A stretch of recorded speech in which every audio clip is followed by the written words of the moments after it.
Alors, on revient à votre film Miss, qui, lui, est déjà sorti depuis quelques jours à peine. L'histoire, un jeune garçon de 9 ans avoue dans une salle de classe que son rêve, c'est d'être Miss France. Sauf que quelques années plus tard, on le retrouve, il est devenu orphelin, ses parents sont décédés. Et ses rêves aussi sont morts. Il est devenu un peu prof de boxe, éducateur de boxe, et c'est en rencontrant un ancien camarade de classe qui, lui, a réalisé son rêve et qui est champion de boxe, qui se dit mais pourquoi moi j'ai pas réalisé mon rêve? Comment est partie l'idée de prendre un petit garçon qui rêverait d'être Miss France? L'idée, c'est vraiment autour d'un déjeuner avec Alex c'est venu comme ça parce que, évidemment, c'est pas le fond du sujet, le fond du propos, il n'est pas là. Mais il est où le fond du propos? Le fond du propos, c'est avoir le courage d'assumer qui l'on est. C'est la quête de soi, c'est trouver sa place. Trouver sa place dans une société qui vous met tout le temps de côté quand on est un petit peu différent. Voilà, les marginaux, entre guillemets, les décalés de la société. Voilà, c'est les gens que j'aime. Et en fait, avoir le courage d'assumer quelque chose, aujourd'hui, c'est difficile de plus en plus. Et surtout, voilà, quand je rencontre Alexandre Vetter dans la vraie vie et qui m'éblouit par sa lumière, par le courage qu'il a d'assumer complètement sa féminité, de en faire un art, en fait, avec ses performances, dans la mode. Vous l'avez repéré sur un compte Instagram? Sur Instagram, ouais. Ah, comme quoi, ça fait quand même des choses bien, les réseaux sociaux. Comme quoi. Le mien, il ne doit pas fonctionner terriblement. Ça va venir. Et alors, vous, tout de suite, vous avez dit, tiens, étonnant qu'un réalisateur pose ce regard sur moi, j'y vais, je fonce. Oui. Parce que c'était... au départ, j'y croyais pas trop, en fait. Mais quand j'ai vu vraiment l'ampleur, et puis je connaissais pas encore Ruben quand je l'ai rencontré. Et je connaissais pas son travail, j'avais pas vu son premier film. Et quand j'ai vu son premier film, je l'ai appelé immédiatement le lendemain en disant qu'il fallait absolument qu'on travaille ensemble et qu'on fasse... Pour vous, c'était une première expérience au cinéma? Oui. Un premier rôle? Oui. Vous êtes préparé comment pour faire ce film? Ça a été 2 mois en amont. J'ai dû perdre 10 kilos. J'ai perdu 10 kilos. On m'a pas demandé de perdre 10 kilos, mais j'ai perdu du poids parce que je faisais beaucoup de sport. Pour prendre cette silhouette la plus fine possible. La plus fine possible, et puis pour repositionner... Mais vous étiez comme ça ou là, c'est le résultat d'un an de promo plus le film?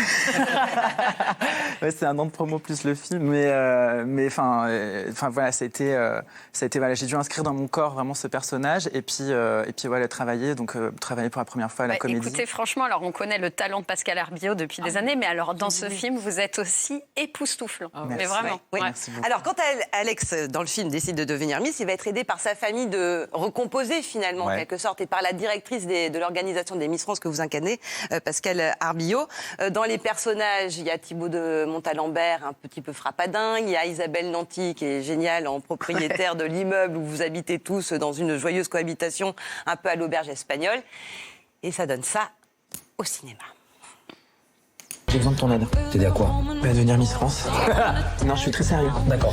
Avant le physique, il y a le mental. Je me sens plus fort en femme. 3, 4. Voilà. Oh, t'as achevé. On dirait le mouton de ma tante Aïcha, voilà. Ils vont te recaler à l'entrée. Vous devez savoir vous tenir droite, respirer, si ça peut vous aider. Je peux avoir une explication? Il n'y a pas ma taille. Il y a des paires jusqu'au 41. Je fais du 42. Montrez-nous comment vous buvez du vin. Plus bas. Pour quelques millimètres. Vous connaissez la distance entre l'excellence et l'ordinaire? Quelques millimètres. Tu n'es pas une vraie femme et tu ne le seras jamais. Ouais, mais je pensais que tu serais un peu fière de moi. Mais je suis fière de toi, je suis fière de toi. Mais de toi au naturel. Tu lâches rien. Et tu vas en finale. Bienvenue à la cérémonie Miss France. J'aime les enfants, les handicapés. Enfin non, je n'aime pas les...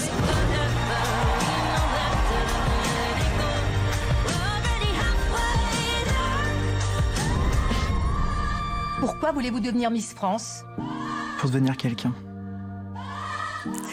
Est-ce que, comme quand on est devant le film, est-ce que sur le tournage, vous avez été bluffé par la métamorphose d'Alexandre? Quand il arrive en femme, il est très femme. Oui, en même temps, c'était naturel. C'est ça qui était fou. Et c'était tellement plein d'émotions. Ça avait beaucoup d'écho avec sa vie personnelle. Et puis, l'ambiance du tournage était incroyable. Il y avait une solidarité, il y avait Moi, par rapport aux techniciens, c'était très important parce qu'ils ne connaissaient pas Alex et du coup, Ça vous fait marrer, Alex? Bah oui. Oui, parce que vraiment, c'était tous les chefs de poste qui étaient là au repère. Enfin, on était en train de répéter. En fait, c'était vraiment les essais caméra, donc avant de commencer à tourner. Et ils le voient passer en garçon, donc pour aller au make-up, au HMC. Et ils font comme ça, ils font. Je vois dans leur regard qu'ils se posent des questions. Ils se disent, c'est ce garçon-là qui va faire. Voilà. Une heure et demie après, il revient et habillé, voilà, comme il se doit. Et là, franchement, je vois la tête des techniciens et il y en a un chef machinot, qui fait ah ouais quand même. Et là, je me dis bon, ça peut marcher parce que j'avais quand même. T'avais un doute, risque.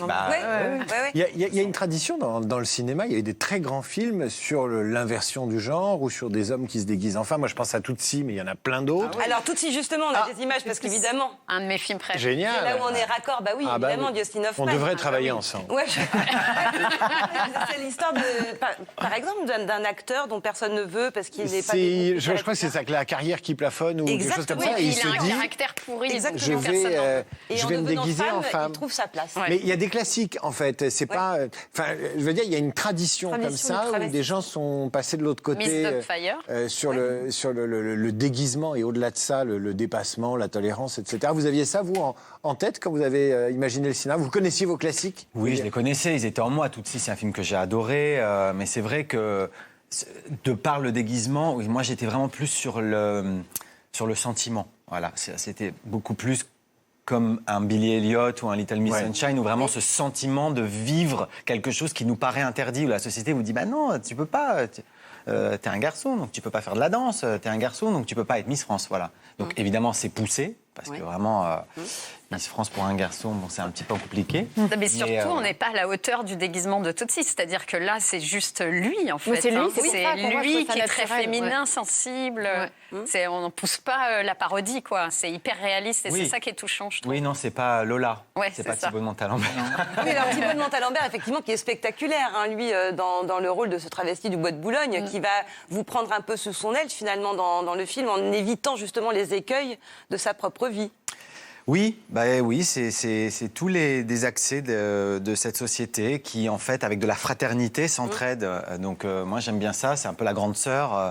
Mais moi, j'aime ces personnages qui, en fait, souffrent. Ils ont une vie pas facile, mais en fait, c'est tout le temps show must go on. Donc, c'est tout le temps, on rit, on n'a pas le temps, quoi. On n'a pas le temps de se plaindre. Et moi, j'adore tous ces personnages autour qui, voilà... Et Isabelle Nanty, évidemment. Oui. En tenancière d'hôtel. Oui, assez femme à poigne. Et vous n'êtes pas dit à un moment, waouh, il y a quand même du lourd sur le casting. Je pense à Pascal Arbillot face à vous, qui en plus est votre... Vous êtes une sorte de mère un petit peu idéalisante, enfin, qui se dit vas-y, va au bout de tes rêves. Vous êtes très dur. De le pousser dans ses retranchements et de le faire progresser surtout. C'est pas une image maternelle qui protège, qui au contraire est exigeante. Ben, ça, je sais pas, moi je me suis pas... Moi, au tout début, j'étais très impressionnée, évidemment. Ah oui? Ah oui, j'étais terrorisée. Terrorisée, carrément? Oui, parce que je pensais... J'avais l'impression, cette espèce de sentiment d'imposture, où je me suis dit, mais qu'est-ce que je fais là? Que tous les acteurs ont, voilà, ce sentiment très... Et puis au final, ça s'est extrêmement bien passé, parce que tout le monde m'a dit que j'étais à ma place, et ils ont tout fait, tout... Ça veut dire que vous ressemblez énormément au personnage, alors? Alors d'une certaine façon, cette candeur et peut-être cette assurance qu'on recherche pour trouver sa place, etc., dans un milieu, là c'est les Miss, mais là c'est le cinéma, il y a quand même une... J'allais utiliser un terme de maths.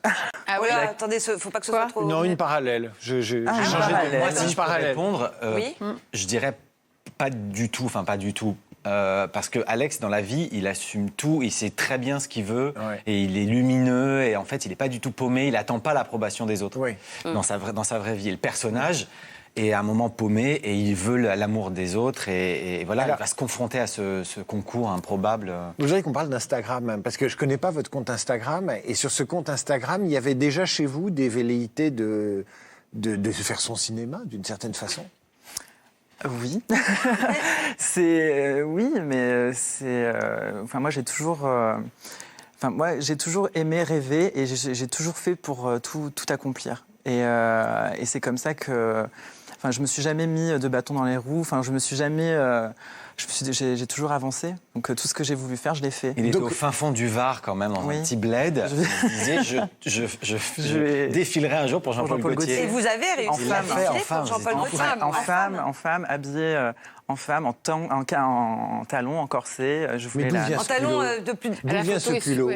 Ce culot? Oui, quand on a comme ça, tout jeune, l'envie de défiler pour Gaultier. Alors, pour être honnête avec vous, ce culot vient de ma mère. Ah ouais? Ma mère m'a toujours dit d'avancer et d'aller le plus loin. Et si on ne demande pas, personne ne va venir vous chercher. Merci maman. Voilà, merci maman, oui, parce que ma mère, c'est un exemple. Elle a repris ses études très tard, elle a fait plein de choses. Et donc, moi, j'ai toujours été admirative de ma mère. Et ma mère m'a toujours dit, il faut que foncer. Elle a vu le film? Oui, elle a vu le film il n'y a pas longtemps. Oui, seulement, parce que je lui ai gardé un petit peu le suspense et elle était bouleversée, elle était très heureuse, mon papa aussi. Et vous ressemblez plus à votre mère ou à votre père alors? Alors physiquement, en fait, ça dépend. Enfin, physiquement, beaucoup à mon père, mais de plus en plus à ma mère. Voilà. Mais c'est le caractère, je sais pas. Je suis un peu le mélange des deux.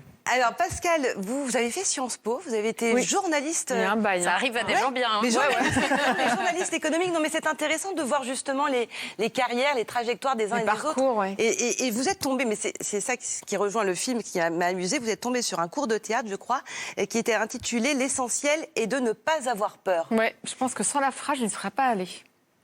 C'est comme à quoi ça tient.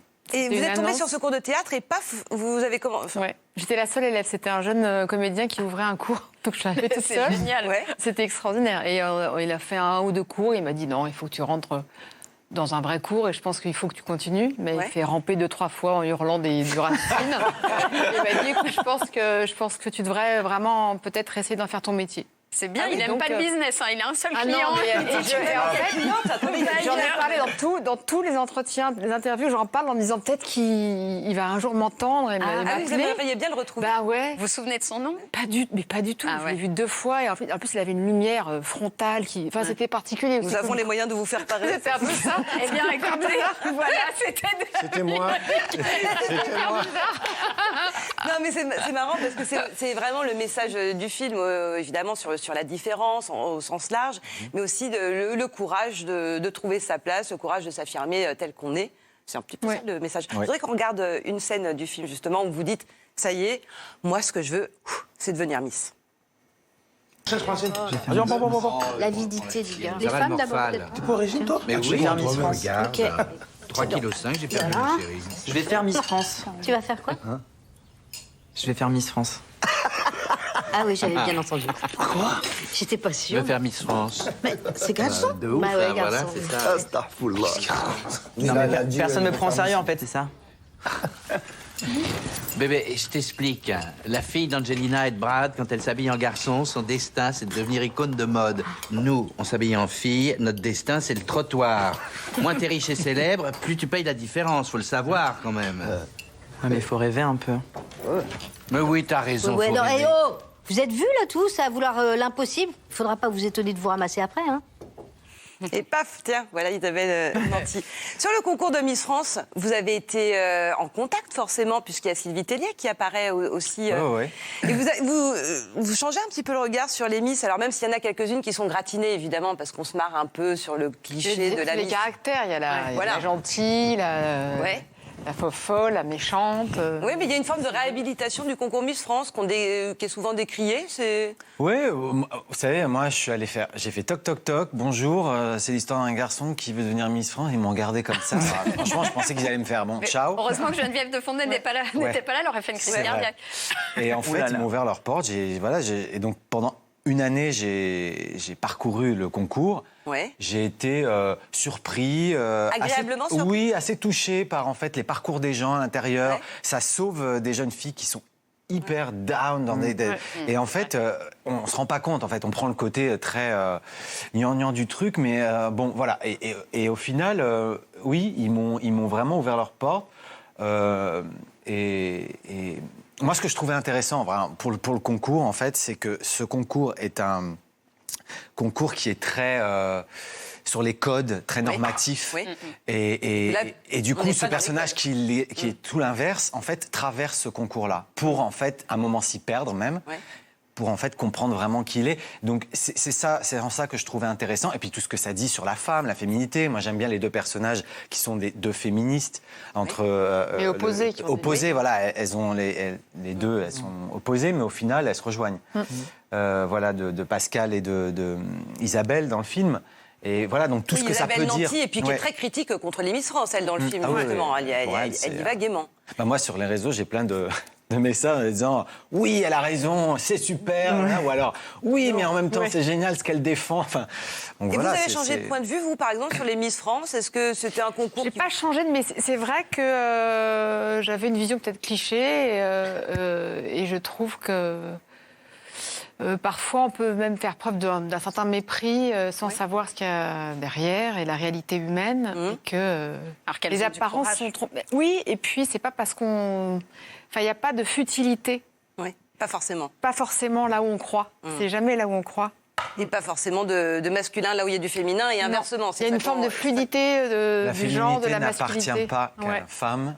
Et la masculinité non plus. Non plus. Pas qu'à l'homme, on a d'ailleurs. les deux et c'est ça qui est beau. Il y a un truc qui est génial aussi, c'est que les Miss France, d'habitude, elles vont faire des voyages sous les cocotiers, on les voit en maillot de bain et tout. Et alors là, c'est génial, vous les envoyez sur les plages du Nord pour aller ramasser des déchets. Elles sont déprimées. Et ça, non, mais c'est drôlement bien vu parce que ça déclenche des scènes assez drôles quand même. Oui, parce que bon, oui, alors c'est une fiction, mais alors bon, on leur a donné l'idée parce que l'année dernière, enfin, du coup, dès que c'est sorti, enfin, de cette année. Elles ont commencé à ramasser des déchets. Elles vous ont vous avez vu le concours des Miss. J'ai envoyé un truc à Sylvie. C'est génial. Alors, bon, à Tahiti. Plage de Tahiti, donc ça va. L'année prochaine, ces Miss France ramassent des ordures dans une décharge publique ou des trucs. Vous ne croyez pas si bien dire, mais ça vaut vraiment une séquence très drôle dans le film.